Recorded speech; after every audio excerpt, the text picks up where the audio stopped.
What's up guys, Leaf right here, welcome to the channel, and today we're going to be discussing this Yongnuo 50mm f1.8 Mark II for your Canon EF or RF mount cameras, so make sure you guys stay tuned.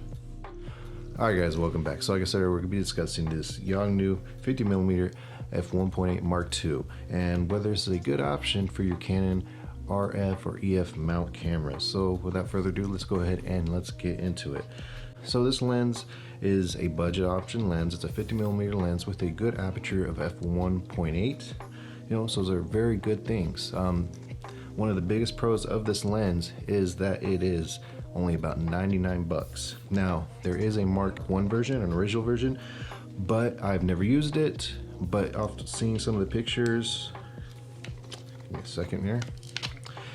It does not have a metal mount like this one does. It has a plastic mount, and from what I have read, the autofocus performance is not as good as this one. And we're going to talk more about the autofocus with this lens specifically here in just a little bit. But again, so let's talk about some of the pros of this thing. Pro number one is the price. You're going to get this thing for about 99 bucks, brand new on Amazon. You get that 50mm field of view that a lot of people like. You get the f1.8, so the real fast aperture. So that's a great positive. But the con of this lens is you're getting what you're paid for. You're not getting the best build quality. Yes, you're getting your little metal ring here.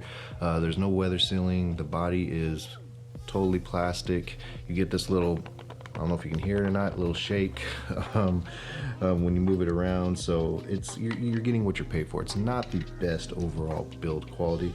I do believe it's a little bit better than the original, but it's definitely not great. It's okay.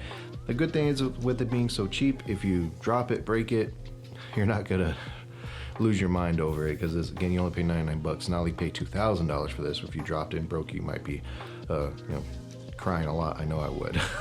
But yeah, I mean, it's you're getting what you pay for. Again, like I've been saying that a few times now, you're gonna get what you pay for. This lens is a budget option. It's cheap. You're gonna get cheap parts. You're gonna get not the overall best performance that you might get from a more expensive lens. With that said, how does this compare to the original nifty 50 from the Canon EF mount and the current Canon nifty 50, the RF mount, both f1.8 apertures? So I've owned all three of these lenses, but autofocus performance is fairly similar between the three. I would say this guy is probably the worst. And also a big negative with this has a very loud autofocus motor. So if you're using a shotgun mic or just the onboard audio on the camera, you're definitely gonna hear the motor. The motor is very loud on this thing.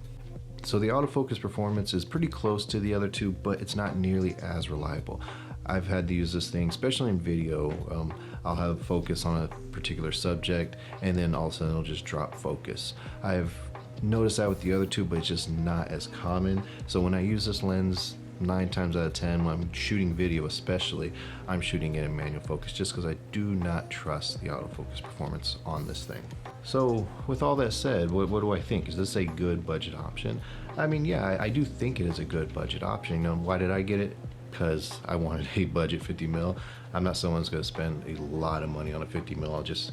That focal length is just not quite as important to me as it might be to other people. So I just wanted a budget option. So I wanted to get a budget 50mm lens, and I want to test it out, see if it was any good. And overall, I think it's fairly good. It still does produce good image quality. I'll put those up so you guys can see the images that it does produce. It does produce, good image quality. So I don't think that's necessarily the thing that's wrong with it. It's just not the overall best lens. You're gonna, again, for the 100th time I said during this video, you're getting what you're paying for. So again, if you're on a budget and you don't want to spend more than 100 bucks, I definitely recommend this guy. But if your budget's a little bit more, where you can afford the original nifty 50 or the RF or anything above that, I could not recommend this above any of those options. I think they're all better options. I think the performance is better, and I think the overall build quality on all this is going to be better as well. So that's my view on this lens. I think it's a good budget option, but I definitely think there's other things better. And if I had to do it all over again, I'd probably just get the RF 50mm. So again, better, I think just an overall better lens, better build quality, better performance, and I don't have to deal with this pesky mount here. So yeah. Anyways, I'm going to go ahead and wrap this video up. I hope you guys enjoyed it. Hope you guys found some use out of it. If there's anything you guys want to see, like I always say, leave a comment, let me know. If you're not already subscribed, I'd love it to hit that subscribe button. Anyways, I will see you guys at the next video. Have a good one.